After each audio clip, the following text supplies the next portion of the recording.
অনেক প্রশ্ন উঠেছিল। একজন প্লেয়ার যিনি ম্যাচের পর ম্যাচ মাঠের বাইরে বসে আছেন, তার কার্যকারিতা কী, এই নিয়ে অনেকে অনেক প্রশ্ন তুলেছিল। আজকের ম্যাচটা দেখার পর হয়তো অনেকেই বুঝে যাবেন তার কার্যকারিতাটা কোথায়। আমি কার কথা বলছি বলুন তো? Jamie McLaren. আজকে তিনি তার এফার্ট, তিনি তার অ্যাকিউরেসি, তিনি দলের প্রতি তার কমিটমেন্ট সব কিছু দিয়ে বুঝিয়ে দিয়ে গেলেন তিনি কত বড় মাপের একজন ফুটবলার। আরও একজন প্লেয়ারকে নিয়ে বেশ কিছুদিন ধরে কিন্তু কথা উঠছিল যে তিনি ঠিক মতন কিন্তু পারফরমেন্স করতে পারছেন না। কার কথা বলছি বলুন তো? শুভাশিস বোস, ক্যাপ্টেন। আর আজকে তিনি দেখিয়ে দিয়ে গেলেন যে ক্যাপ্টেন মানে এরকম ক্যাপ্টেন হতে হয়। নিজেও একটা গোল করলেন, দলকে সবসময় ডিফেন্সে সাহায্য করলেন এবং at the end of the day player of the match অ্যাওয়ার্ডটা নিয়েও কিন্তু চলে গেলেন। টিমের ফিটনেস, গ্রেগ স্টুয়ার্টের ফিটনেস, অনেক কিছু নিয়ে এতদিন অনেক কথা হয়েছিল। আজকের ম্যাচটা দেখে কি মনে হচ্ছে? আজকের ম্যাচে সমস্ত প্লেয়ারদের কমিটমেন্ট দেখে, সমস্ত প্লেয়ারদের গেমিং সেন্স দেখে মনে হচ্ছে না এটা সেই পুরনো মোহনবাগান? কার কথা ছেড়ে কার কথা বলি? মাঝমাঠ, যেটা প্রথম বেশ কয়েকটা ম্যাচে একটা কনসার্নিং জায়গা ছিল যে মাঝমাঠে বল হোল্ড করা যাচ্ছে না, সেকেন্ড বল উইন করা যাচ্ছে না, আজকে গোটা ম্যাচটা ডমিনেট করলো মিডফিল্ড।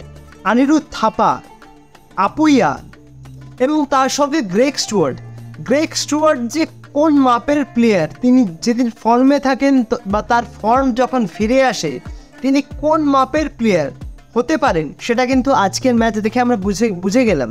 গ্রেগ স্টুয়ার্টের যে খেলাটা আমরা মুম্বাই সিটি এফসিতে দেখেছি, গ্রেগ স্টুয়ার্টের যে খেলাটা আমরা জামশেদপুর এফসিতে দেখেছি, ঠিক সেই খেলাটাই কিন্তু আজকে আমরা তার সবুজ বেলুন জার্সি গায়ে দেখলাম। তাহলে মোদ্দা কথাটা কি দাঁড়ালো?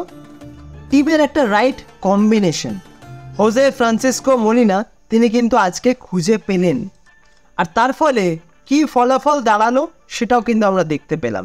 এইটা কিন্তু শুধুমাত্র একটা জয় নয় মোহনবাগান সুপার জায়ান্টসের জন্য, এটা একটা কনফিডেন্স বুস্ট, যেটা কিন্তু আগামী ম্যাচগুলো খেলতে নামার আগে যথেষ্ট বেশি আত্মবিশ্বাসী করবে এই দলটাকে। ইচ অ্যান্ড এভরিবডি আজকের ম্যাচে কিন্তু নিজের 100 থেকে 200% দিয়েছেন। ডিফেন্স, আউটস্ট্যান্ডিং ডিফেন্স নিয়ে প্রথম ম্যাচ থেকে কনসার্ন ছিল, প্রচুর সমালোচনা হয়েছে এই ডিফেন্স লাইন নিয়ে। আজকের ম্যাচে আলবার্তো এবং টর্নাল্ডোর যে জুটি, এক কথায় অসাধারণ। একজন প্লেয়ার মাথায় ইনজুরি নিয়ে যেভাবে 90টা মিনিট লড়ে গেলেন, এটাই কিন্তু বোঝায় একজন প্লেয়ারের তার দলের প্রতি কমিটমেন্ট। আজকে হয়তো আরও অনেক বেশি গোল হতে পারত যদি না লিস্টন কোলাসও বেশ কিছু সহজ সুযোগ মিস করতেন, তা নাহলে কিন্তু গোলের ডিফারেন্সটা আরও অনেক বেশি হতে পারত। এবং মনবীর সিং রাইট উইং থেকে অসাধারণ, শুধুমাত্র উইং নয়, যখনই ডিফেন্সে সমস্যা হচ্ছে তিনি কিন্তু ডিফেন্সে এসে ডিফেন্সকেও সাহায্য করছেন। গত ম্যাচগুলোতে যে সমস্যাটা হচ্ছিল যে মাঝ মাঠে প্রচুর ওপেন স্পেস ক্রিয়েট হয়ে যাচ্ছিল, যার ফলে যে কোনো অপোনেন্ট খুব সহজেই কিন্তু গোল করার চান্স ক্রিয়েট করতে পারছিল। আর আজকে মাঝমাঠ একদম জমাট ছিল। কি অনিরুদ্ধ থাপা, কি আপুইয়া, কি গ্রেগ স্টুয়ার্ট, তিনজনে অনবদ্য ফুটবল খেলেছেন এবং যে ওয়ান টাচ পাসগুলো খেলছিল একদম অ্যাকুরেট পাসিং, সত্যি কিন্তু চোখ জুড়িয়ে যাওয়ার মতো।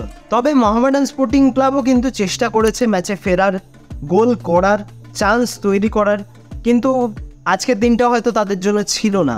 তবে সবচেয়ে বেশি পজিটিভ যে দিকটা মনে হলো, দলের ফিটনেস অনেক বেড়েছে, প্রত্যেকটা প্লেয়ারের ফিটনেস অনেক আগের থেকে বেটার হয়েছে এবং কোচ হোজে ফ্রান্সিসকো মলিনা তিনি কিন্তু নিজের কম্বিনেশনটা ফেরত পেয়েছেন। তিনি কি দল নামাতে চাইছেন সেটা কিন্তু আজকে তিনি কিছুটা হলেও বুঝতে পেরেছেন। এটাই কিন্তু সবচেয়ে স্বস্তিদায়ক কথা। এবং পরের ম্যাচগুলো কিন্তু এই পারফরমেন্স যদি ধরে রাখতে পারে তাহলে কিন্তু অপোনেন্ট টিমের কাছে খুব মুশকিল হবে এই মোহনবাগান সুপার জায়ান্টসকে আটকানো বলে আমি অন্তত মনে করি।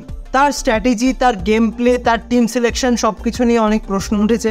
হয়তো আজকের ম্যাচের পর সমস্ত সমর্থকরা কিছুটা হলেও আশ্বস্ত হবেন। শেষ মুহূর্তে আমরা কিন্তু দেখলাম দিমি পেত্রোতসকে মাঠে নামতে।